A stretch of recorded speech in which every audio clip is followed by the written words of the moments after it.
Pelajaran Sekolah Sabat, Rabu 24 September 2025. Pelajaran yang ke-13 di triwulan yang ketiga.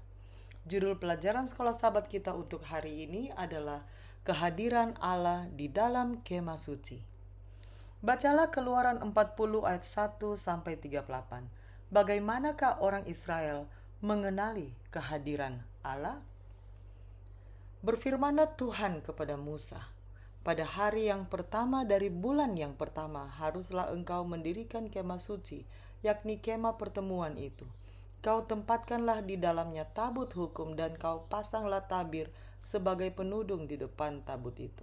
Kau bawalah ke dalamnya meja dan taruhlah di atasnya perkakas menurut susunannya. Kau bawalah ke dalamnya kandil dan kau pasang lampu-lampunya di atasnya. Kau taruhlah mezbah emas untuk membakar ukupan di depan tabut hukum. Kau gantungkanlah tirai pintu kemah suci. Kau taruhlah mezbah korban bakaran di depan pintu kemah suci, yakni kemah pertemuan itu.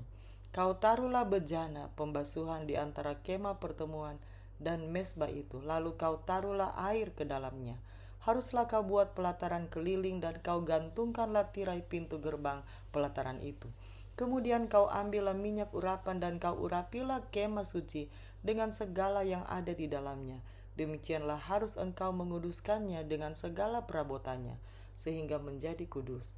Juga kau urapilah mezbah korban bakaran itu dengan segala perkakasnya. Demikianlah engkau harus menguduskan mezbah itu, sehingga mezbah itu maha kudus. Juga kau urapilah bejana pembasuhan itu dengan alasnya dan demikianlah engkau harus menguduskannya. Kemudian kau suruhlah Harun dan anak-anaknya datang ke pintu pertemuan dan kau basuhlah mereka dengan air. Kau kenakanlah pakaian yang kudus kepada Harun.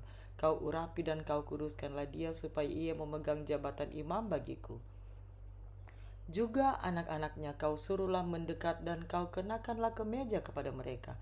Urapilah mereka seperti engkau mengurapi ayah mereka, supaya mereka memegang jabatan imam bagiku, dan ini terjadi supaya berdasarkan pengurapan itu mereka memegang jabatan imam untuk selama-lamanya turun-temurun. Dan Musa melakukan semuanya itu tepat seperti yang diperintahkan Tuhan kepadanya. Demikianlah dilakukannya. Dan terjadilah dalam bulan yang pertama tahun yang kedua, pada tanggal 1 bulan itu, maka didirikanlah kemah suci. Musa mendirikan kemah suci itu, dipasangnyalah alas-alasnya, ditaruhnya papan-papannya, dipasangnya kayu-kayu lintangnya, dan didirikannya tiang-tiangnya.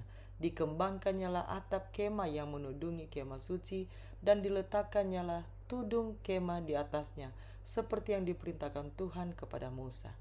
Diambilnyalah loh hukum Allah dan ditaruhnya ke dalam tabut. Dikenakannyalah kayu pengusuk pada tabut itu dan diletakkannya tutup pendamaian di atas tabut itu. Dibawanyalah tabut itu ke dalam kemah suci, digantungkannyalah tabir penudung dan dipasangnya sebagai penudung di depan tabut hukum Allah, seperti yang diperintahkan Tuhan kepada Musa. Ditaruhnyalah meja di dalam kemah pertemuan pada sisi kemah suci sebelah utara di depan tabir itu. Diletakannyalah di atasnya roti sajian menurut susunannya di hadapan Tuhan, seperti yang diperintahkan Tuhan kepada Musa. Ditempatkannyalah kandil di dalam kemah pertemuan berhadapan dengan meja itu pada sisi kemah suci sebelah selatan. Dipasangnyalah lampu-lampu di atasnya di hadapan Tuhan, seperti yang diperintahkan Tuhan kepada Musa. Ditempatkannyalah mezbah emas di dalam kemah pertemuan di depan tabir itu.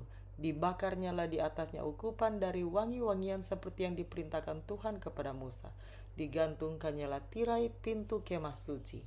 Mezbah korban bakaran ditempatkannyalah di depan pintu kemah suci, yakni kemah pertemuan itu, dan dipersembahkannyalah di atas korban bakaran dan korban sajian seperti yang diperintahkan Tuhan kepada Musa. Ditempatkannyalah bejana pembasuhan di antara kemah pertemuan dan mezbah itu.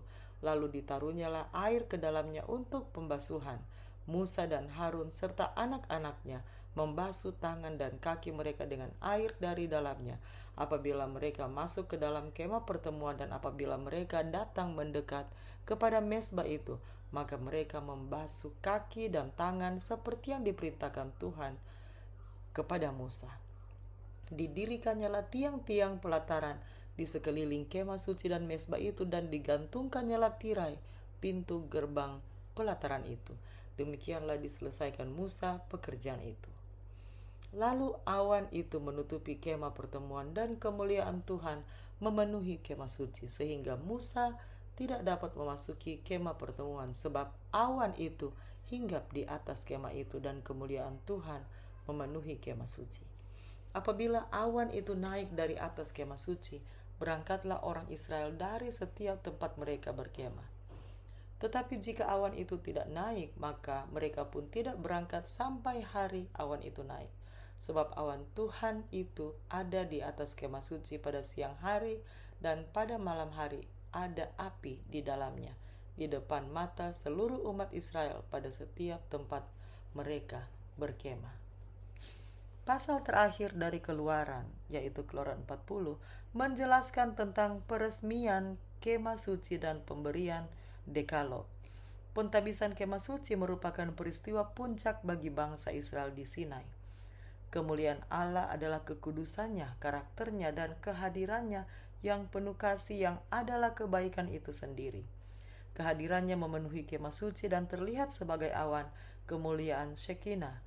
Kitab Keluaran diakhiri dengan penekanan pada penyertaan Tuhan yang menuntun di dalam awan Tuhan pada siang hari dan di dalam awan api pada malam hari. Dengan cara yang sangat nyata dan penuh kuasa, orang-orang Ibrani tidak hanya mengalami realitas Allah, tetapi juga kehadirannya yang dekat dan tetap ada ketika Dia memimpin mereka. Musa mendirikan kemah suci pada hari pertama bulan pertama di tahun kedua. Keluaran 40 ayat 2 dan 17. Dia juga menguduskan segala sesuatu termasuk Harun dan anak-anaknya untuk menjadi imam dengan minyak urapan. Dia melewati tempat maha kudus, bait suci, dan pelataran, mendedikasikan semuanya untuk Tuhan. Melalui proses ini ia meresmikan pelayanan untuk kemah suci. Hanya pada saat peresmian kemah suci Musa dapat memasuki ruang maha kudus. Setelah itu hanya imam besar saja yang dapat melayani di sana setiap tahun pada hari pendamaian. Imamat 16 ayat 2 dan 17. Pada 3 kesempatan ayat Alkitab menyatakan bahwa pekerjaan itu telah selesai.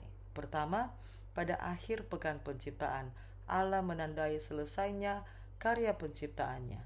Kejadian 2 ayat 1-3. Bagian kedua, pada saat penyelesaian kemah suci, ayat Alkitab menyatakan demikianlah Musa menyelesaikan pekerjaan itu. Keluaran 40 ayat 33. Dan yang ketiga, hal ini juga diungkapkan ketika Salomo menyelesaikan pekerjaan di bait suci. 1 Raja-Raja 7 ayat 51. Hubungan antara penciptaan dan tempat kudus Israel menunjuk pada dimensi kosmik, yaitu saat Tuhan akan berdiam bersama orang-orang yang telah ditebus di bumi yang baru, di Yerusalem baru yang merupakan kemah suci Allah. Tuhan memenuhi kemah suci dengan hadiratnya. Keluaran 40-34 merupakan klimaks dari peristiwa-peristiwa yang dimulai dengan kelahiran Musa dan berlanjut dengan kekalahan dewa-dewa Mesir selama 10 tula, dengan pelarian dari Mesir, dengan kekalahan tentara Mesir, dan akhirnya dengan pewahyuan Tuhan di Gunung Sinai. Apakah cara-cara yang dapat Anda lakukan untuk mengalami hadirat Allah bahkan saat ini?